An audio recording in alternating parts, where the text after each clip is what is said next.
Presidential Security Group o PSG na ngayon ay pangalan niya PSC, Presidential Security Command. Ang batas na gumawa nun, may mandato siya.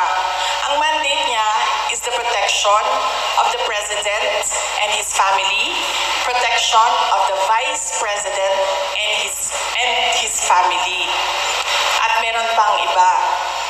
So, ang PSC kasi is a command under the Armed Forces of the Philippines. Walang mga pulis doon. AFP yan sa lahat. Ang mandate ng PSC, President and Vice President. Bakit? Bakit yan ang mandate nila? Kasi our Constitution provides for the line of succession. The Vice President is the first in line.